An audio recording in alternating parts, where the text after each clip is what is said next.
Judge Janine, I hate to do this, but when the President of the United States walks in, this is yours, sir. How are you? I'm very good. You're not even tired, are you? I'm not that tired. I'm excited because we had an incredible day today in Ohio. We had an incredible time in Indiana. And now we're with you. You left nothing on the field. 11 stops, 11 cities.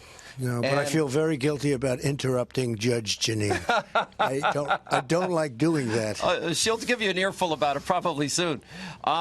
The closing arguments seem to be the same. I started my show tonight and I said, this is where we were 2 years ago. This is the record of Obama. Right. By the way, the biggest joke I saw this weekend is him saying, a guy that said, you didn't build that. I started this. And I'm like, no. It's ridiculous. It is. And frankly, if their agenda kept going forward, meaning if the other side had won, we would have been down 4.2 or 6 or 7. We were going down. It was very bad when I took it over. And if we didn't open it up and cut regulations, the whole Obama thing would have collapsed. It would have been a disaster. 4.5 million jobs in less than 2 years. Yeah. 4.3 million Americans off of food stamps. 4 million Americans out of poverty. A path towards energy independence. You spent $3.5 billion on the border wall, and I know you're disappointed. You want the rest. Well, I want to build it in one time, and you need it, and you see it. But now we have the incredible military forces out there, and they're putting up barbed wire fences. We have a barbed wire wall, and you see that, what they're doing, highest level. And we are making it very strong. We're making it very, the whole thing in terms of the military, plus the back wall, and plus the barbed wire. Plus we have a lot of digging going on, a lot of trenching. And people aren't going to come into our country without going through the legal process. You can't do that. Otherwise, you have no country. We want you to come. Just come legally. The whole plan of the Democrats, I got $700 billion for the military. The next year I got 716. We've totally rebuilt our military. But they fight like you've never seen to make sure we don't build a wall. And I've got $1.6 billion, another $1.6 billion, and a third $1.6 billion. I'm building it in nice, large pieces, but I'd like to build it all at one time. Their whole plan is to try and make sure that we don't build the wall. That's the whole thing. The number is peanuts compared to what we did with the military. You see the study last week, $70,000 per illegal immigrant in this country that we pay. That's that's education, healthcare. We lose $100 billion a year on illegal immigration. We lose that in 1 year. If you spent the money to build the wall, it's just a tiny fraction of 1 year. We're going to build it, but that's not. We are very strong now. We have the worst laws anywhere in the country: catch and release, visa lottery. All of these laws are a disaster. We have the worst laws. We've got to get them changed. The Democrats won't give us any votes. We need Democrat votes. You can't. We don't have enough Republicans, or unless we elect a lot of Republicans tomorrow. But I will say that we're doing really well on illegal immigration, considering we have the worst laws you've ever seen. We're moving thousands of MS-13 out of the country. They're being put into jails, and they're being sent out of the country. And frankly, in a lot of ways, I like out of the country for more, because putting them into jail, let them solve it. But we've moved thousands of MS-13 gang members. We moved them out of the country. We have close races in Florida. You were down, I was watching you last night in Florida. Indiana, you take the Libertarian out, Joe Donnelly loses by 10. Montana now, you have the Republican Rosendale up by 3. Yeah. You have, in this state, Josh Hawley up by 3. You have, in Nevada, Dean Heller holding on by 3 or 4. Yeah. Arizona, I don't know how a woman that supports Americans fighting with the Taliban even gets 5% of the vote, but it's apparently a little tight race with Martha McSally, a war hero. I think Martha is great. She is a hero. She flies. She's one of the best fighter pilots. I mean, she was really good.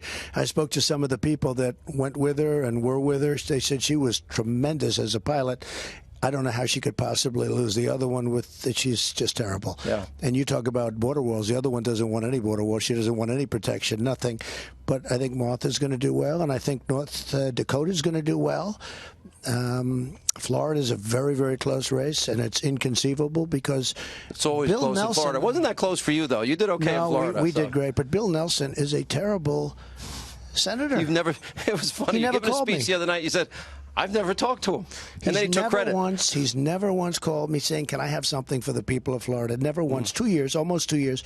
Whereas, I must say, Rick Scott, that's all he does is call. Rolls up his sleeves. He wants things. Look at the great job he did with the hurricanes. I mean, he did a fantastic job. Lake Okeechobee, they had a big problem. He's taking care of Lake Okeechobee. But Bill Nelson, the current senator, never calls. So hopefully for the good of the people of Florida. And also, I have to say, Ron DeSantis has to be governor. You can't let a 40%. man that ran Tallahassee into the ground, highest murder rate they've ever had, corrupt, crime-ridden. It's a disaster. You can't let him be the governor of Florida. That would be a disaster. Ron DeSantis, Harvard, Yale, good guy, hard worker. I think he's going to be a great governor, but it's a very close race. You want to make a closing argument. You know what's interesting? Because I watched the media. They're trying to define this as the Trump midterm. They kind of forgot that. Unless we win, in which case they'll go away. No, then they'll go to Russia. Then they'll go back. They'll go back to Russia. They'll go back to Russia.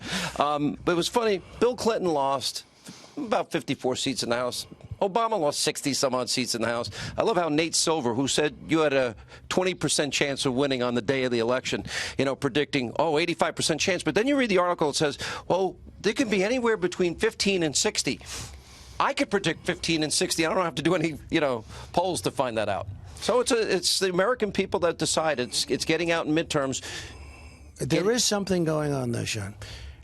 I leave Ohio. Thousands and thousands of people can't get into this massive arena.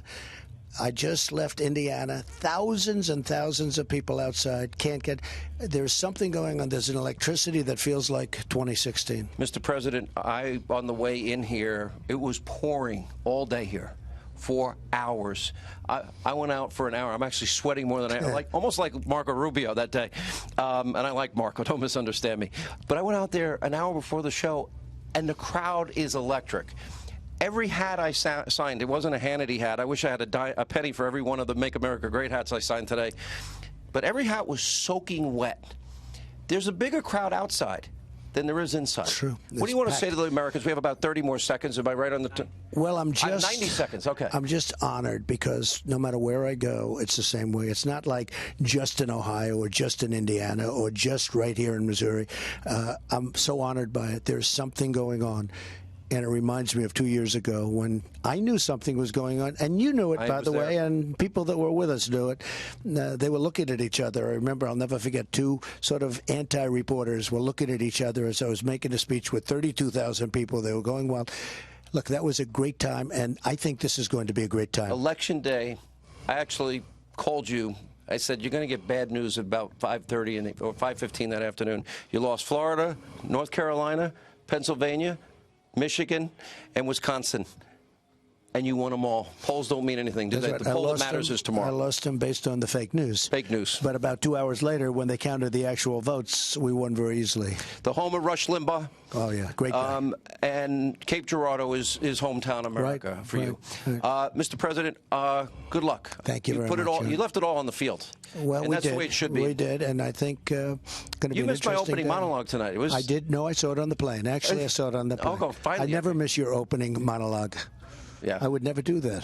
Mr. President, Thank you. Good luck. Thank Great you very to be much. with you. Thank you for being with us. We appreciate it. All right, we're out of time. Let not your heart be troubled. The news continues. Laura Ingraham is standing by. Laura, how are you? You want to say hi to the president? Hi, Mr. President. Hi, Laura. Are you going to close She is this really, or what? You are doing some job. You're doing. We're very proud of her. She's laughing. And why do you always get the compliments all the time? You got the interview last week. You get the compliments. Oh my God! And here I am. I don't know who's more competitive, wet. you or the president. It's a tie, okay? The two most competitive people ever. I'm competitive. Oh my gosh, you guys! I will say this. I think everybody's met their match. I don't think anyone has your energy level. You love this. You really love this. Well, I love what we're doing for the country. I love what we're doing for the people. It's turned around. We're rebuilding our military. Our vets now have Veterans Choice, which they've never had. 44 years they were trying to get it. We're just doing a good job. And we have the strongest economy we've ever had in the history of our country. And went you know through that. every record. One question you want me to ask the president on your behalf, Laura? Go ahead. Mr. President, the American people are, I think, desperate for calm and unity. What message tonight are you going to give to them as we move forward, looking to the horizon of the future in this country?